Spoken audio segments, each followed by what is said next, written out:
Have you been having power issues with an Old Town Sportsman kayak lately? If so, you might have to replace this. It's the kill switch sensor. Been going down to the river for long as I can stand. Down by the river, honey. Man, what is going on? About a month ago, I started having power issues with the kayak. It usually happened when I was a mile or two away from the launch site, so it was a little concerning. I didn't really want to have to paddle my way back. When it happened, I checked the prop to make sure it still spun freely. I have a battery monitor, and I knew my battery still had capacity. I checked the breaker to make sure it hadn't tripped. Nothing made sense. Inserting and removing the kayak key several times eventually led to the kayak getting power again.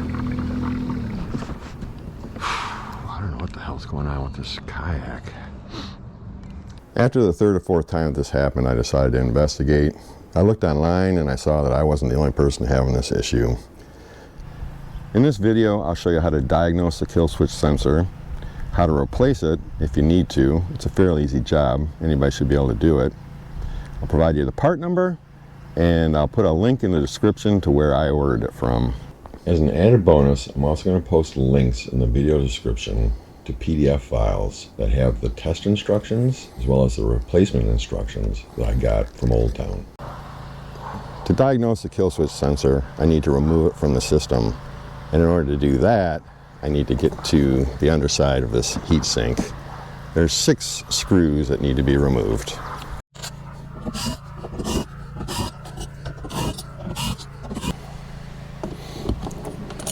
The kill switch sensor wire is located right here. In order to remove it, there's a quick connect with the locking button on the interior side of this connector. So you need to press down on that and then lift up on the connector.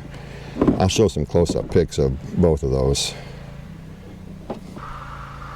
So with the kill switch wire removed, I've installed the battery and hooked up the motor. And now, if I try the power and the motor works, that means the kill switch is bad. So I need to replace my kill switch. The sensor kit comes with a sensor, a new cover, a couple of screws, small O-ring, zip tie, the heat shrink tubing, and instructions. The price of the kit is $49.99, and when I called Old Town, they wanted $10 to ship it. So I looked online. There's only one other place that I found selling it. It was a Mariner Sale. I'll put a link to it in the video description. I have no affiliation with them. I'm not getting paid to endorse anything, but their kit was the same $49.99, but they only had like $5 shipping. So with the extra money, I ended up buying a spare key, kill switch key, and a lanyard. So I'm going to start by removing this cover.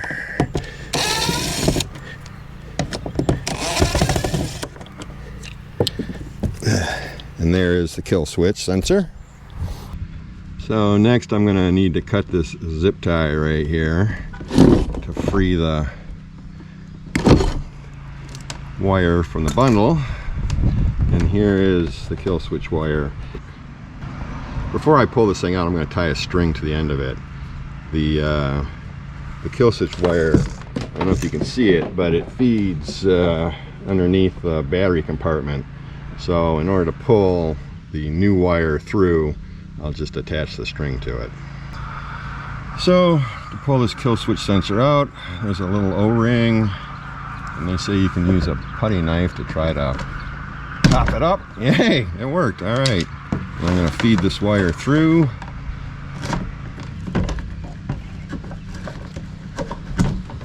And out it is. Yay. So now I'm going to tie the string back on. And then I'll pull the new kill switch sensor wire back through the hole and under the seat.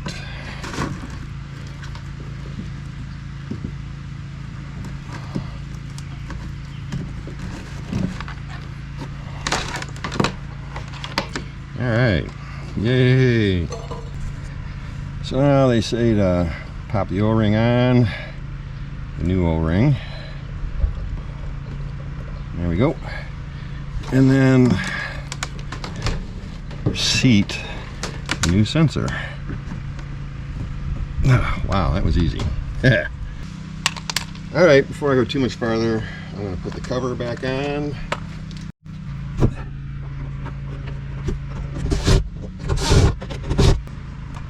So I got everything connected.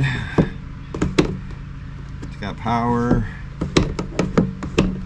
Nothing moves. Now I'll put the key switch, kill switch key in.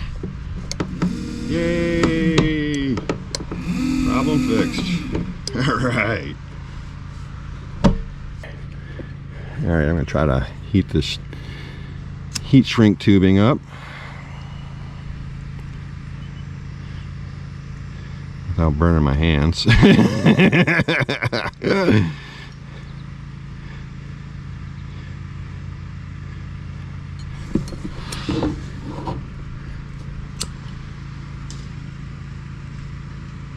right, that looks good. Now I'll reattach the zip tie. Well, the new one.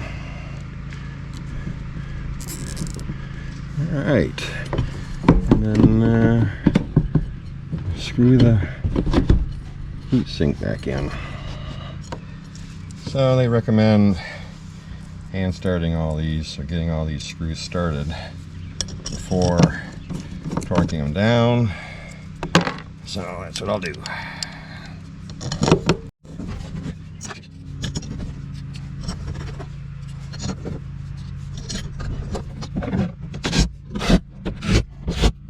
All right. One kill switch sensor replaced. If you found this video helpful, I hope you'll consider subscribing to my channel or clicking the like button. And thank you for watching.